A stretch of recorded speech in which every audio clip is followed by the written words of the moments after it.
Hi hello నమస్తే, నేను Krishnanjaneyulu. Arnab Goswami senior journalist, national మీడియాలో బాగా పాపులర్ అయినటువంటి జర్నలిస్టు. ఆంధ్రప్రదేశ్ ప్రజలకు కూడా ఈ మధ్యకాలంలో బాగా చర్చనీయాంశం అవడంతో ఆంధ్రప్రదేశ్ ప్రజలు, సామాన్యమైన ప్రజలకు కూడా ఎవరి అర్నబ్ గోస్వామి అనేటువంటి అంశం ఒకసారి కింది స్థాయి వరకు వెళ్ళింది. అదేంటి సందర్భం అనేటువంటి మీకు తెలిసి మళ్ళీ ఒకసారి గుర్తు చేస్తాను. ఆ అర్నబ్ గోస్వామి వ్యవహార శైలి మీద, ఆయన జర్నలిజానికి సంబంధించినటువంటి అంశాల మీద, ఆయన రాజకీయ పరమైనటువంటి అంశాల విషయంలో ఇప్పుడు ఆయన వ్యవహరిస్తున్నటువంటి తీరుకు సంబంధించినటువంటి అంశం అటు జాతీయ మీడియాలోనూ ఇటు ప్రాంతీయ మీడియాల్లో కూడా చర్చనీయాంశం అవుతుంది. ఎందుకు చర్చనీయాంశం అవుతుంది? కారణం ఏంటి? అర్నబ్ గోస్వామి ఈయన రిపబ్లిక్ టీవీకి సంబంధించినటువంటి ఓనరు. ఇంతకుముందు ఆయన బీజేపీకి సంబంధించినటువంటి ఒక ఎంపీ, కేరళకు సంబంధించినటువంటి ఎంపీ, దాన్ని రిపబ్లిక్ టీవీని స్టార్ట్ చేశారు. దాంట్లో కీలకమైనటువంటి స్థానంలో వాటాదారుడుగా అర్నబ్ గోస్వామి వెళ్ళారు అనేటువంటి. ఆ తర్వాత అర్నబ్ గోస్వామి ఆ మొత్తము దానికి యజమానిగా మారి తానే నడుపుతున్నటువంటి పరిస్థితి ఉంది. ఆయన డిబేట్స్ కూడా చేస్తారు. ఆయన అనేకమైనటువంటి, ఆయన కొన్ని ఫ్రాంక్లీ స్పీకింగ్ అని, కొన్ని ఇంటర్వ్యూస్ కానీ, ఇలాంటి కొన్ని ఇవి కానీ, లేకపోతే ఆయన డిబేట్స్ కూడా చేస్తారు. ఆ డిబేట్స్ చేసేటువంటి సందర్భంలో ఆయన దాదాపుగా అందరినీ టార్గెట్ చేస్తాడు. అయితే రిపబ్లిక్ టీవీ స్టార్ట్ చేసిన దగ్గర నుంచి, గతంలో ఆయన టైమ్స్ను ఇతర ఛానల్స్లో పనిచేశారు. అయితే రిపబ్లిక్ టీవీ స్టార్ట్ చేసిన దగ్గర నుంచి బీజేపీకి అనుకూలంగా, ఎన్డీఏకి అనుకూలంగా, నరేంద్ర మోడీ, అమిత్ షాకు అనుకూలంగా వాళ్ళ రాజకీయ ప్రత్యర్థుల మీద ఈయన అరుపులు, కేకలు, వాళ్ళని టార్గెట్ చేయటము, ఎన్డీఏకి వ్యతిరేకులుగా ఉండే రాజకీయ ప్రత్యర్థుల్ని తన డిబేట్లో నిలదీయటము, వ్యవహారాలు, ఇవన్నీ కూడా అందరూ చూసేటువంటి అంశాలే. దీంతో ఈయన బీజేపీకి, ఎన్డీఏకి, లేకపోతే నరేంద్ర మోడీ, అమిత్ షాకి ఈయన అనుకూలమైనటువంటి జర్నలిస్టు అనేటువంటి ఒక ముద్ర బలంగా పడింది.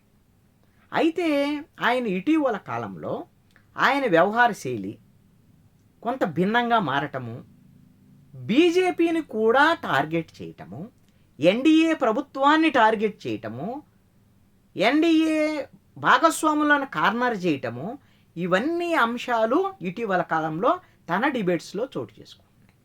దీంతో ఏంటి అర్నబ్ గోస్వామి యూటర్న్ ఎందుకు తీసుకున్నారు? లేదు అని అంటే ఎందుకు బీజేపీకి వ్యతిరేకంగా ఆయన మనసు మార్చుకున్నారు? ఏమైనా బీజేపీతో విభేదాలు వచ్చాయా? ఎన్డీఏకి సంబంధించినటువంటి పొలిటికల్ బాసులు అయినటువంటి నరేంద్ర మోడీ, అమిత్ షాతో ఏమైనా విభేదాలు వచ్చాయా? వాళ్ళిద్దరిని అయితే ఇంతవరకు విమర్శించాలి ఈ యూటర్న్ తీసుకున్న తర్వాత కూడా. ఇటీవల కాలంలో ఆయన డిబేట్స్ సంబంధించినటువంటి అంశాల్లో మనం ఆంధ్రప్రదేశ్కి సంబంధించినటువంటి అర్నబ్ గోస్వామి అంటే జాతీయ మీడియా చూసేవాళ్ళు, లేకపోతే డిబేట్స్ చూసేవాళ్ళు, రెగ్యులర్ మీడియాస్ ఫాలో అయ్యేవాళ్ళు, వీళ్ళందరికీ అర్నబ్ గోస్వామి తెలుసు. కానీ సామాన్యులు కూడా కొంతమందికి తెలిసింది. కారణం ఏంటి అని అంటే, ఇండిగో విమానాలకు సంబంధించినటువంటి సంక్షోభం వచ్చినటువంటి నేపథ్యంలో ఆయన తన డిబేట్లో తెలుగుదేశం పార్టీకి సంబంధించినటువంటి దీపక్ రెడ్డి, అదేవిధంగా పట్టాభిని, వీళ్ళిద్దరిని టార్గెట్ చేయటము, అదేవిధంగా నారా లోకేష్ని టార్గెట్ చేయటం. ఎందుకంటే ఈ సంక్షోభాన్ని పరిష్కరించే దిశగా కొంత ప్రయత్నం చేస్తున్నారు నారా లోకేష్ అని దీపక్ రెడ్డి మాట్లాడటంతో ఆయన అర్నబ్ గోస్వామి దాన్ని తప్పుపట్టటము. అసలు నారా లోకేష్కి ఏం సంబంధము ఈ విషయంలో? ఆయన ఏమైనా పౌర విమానయాన శాఖ మంత్రి? పౌర విమానయాన శాఖ మంత్రి కింజవరపు రామ్మోహన్ నాయుడు ఏం చేస్తున్నాడు? ఆయన ఎందుకు దీంట్లో ఫెయిల్ అయ్యాడు? ఆయన ఎందుకు మేము ఫోన్ చేస్తే ఫోన్ ఎత్తట్లేదు, మా డిబేట్స్కి ఎందుకు వచ్చి ప్రజలకు సమాధానం చెప్పట్లేదు అని రామ్మోహన్ నాయుడు మీద తీవ్రంగా విమర్శలు చేశాడు అర్నబ్ గోస్వామి. అటు నారా లోకేష్ను కూడా టార్గెట్ చేశాడు. తెలుగుదేశం వాళ్ళు ఆ తర్వాత డిబేట్స్కి రాకపోతే తెలుగుదేశం వాళ్ళు బాయ్కాట్ చేశారని వాళ్ళ చైర్ను కూడా, ఖాళీ చైర్ను చూపిస్తూ వాళ్ళను కూడా, పార్టీని కూడా టార్గెట్ చేశాడు. దీని నుంచి మొదలైంది ఎన్డీఏ భాగస్వామ్య పక్షమైనటువంటి తెలుగుదేశం ఎంపీగా ఉన్నటువంటి రామ్మోహన్ నాయుడు పౌర విమానయాన శాఖ మంత్రిగా ఉన్నాడు. ఇండిగో సంక్షోభం వచ్చింది. అయితే మరి రామ్మోహన్ నాయుడు రాజీనామా చేయాలి కదా అనేటువంటి దాని మీద తీవ్రమైనటువంటి విమర్శలు గుప్పించాడు.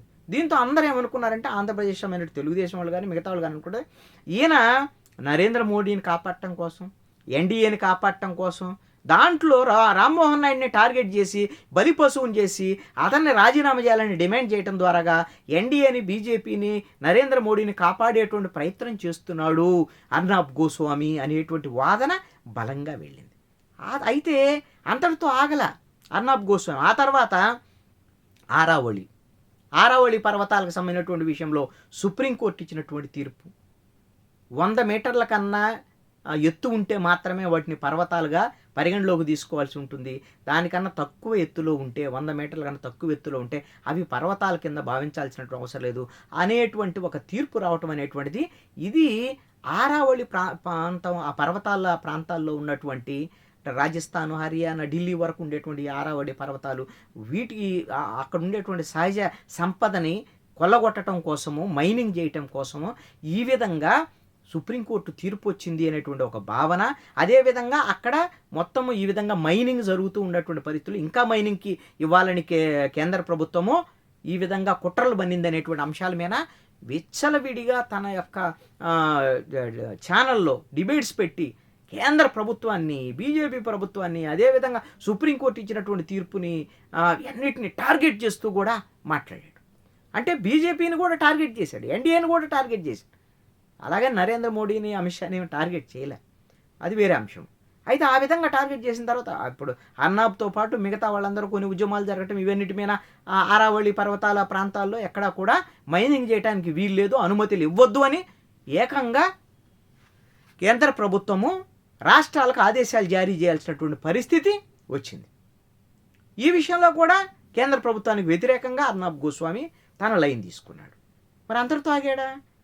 ఢిల్లీకి సంబంధించినటువంటి విషయంలో, ఢిల్లీలో ఉన్నటువంటి పొల్యూషన్, ఈ పొల్యూషన్ కంట్రోల్ చేసేటువంటి విషయంలో ఢిల్లీ ప్రభుత్వం, బీజేపీ ప్రభుత్వం అటర్ ఫ్లాప్ అయింది, ఇచ్చినటువంటి హామీని అమలు చేయటం లేదు అనేటువంటి విధంగా ఢిల్లీ సీఎం రేఖా గుప్తాని ఆయన డిబేట్లోకి తీసుకొని, ఆవిడ యొక్క ఒపీనియన్ తీసుకొని, ఆవిడ మీద కూడా ఈ విధంగా మీరు ఇచ్చినటువంటి హామీని అమలు చేయట్లేదు, ఈ విధంగా ఢిల్లీ మొత్తం పొల్యూషన్ బారిన పడిపోయింది, ఆరావళి పర్వతాలకు సంబంధించినటువంటి విషయంలో అవన్నీ కూడా మళ్ళీ మైనింగ్ చేస్తే ఢిల్లీ కూడా ఈ విధంగా ఈ పొల్యూషన్ మరింత పెరిగేదానికి అవకాశం ఉంది.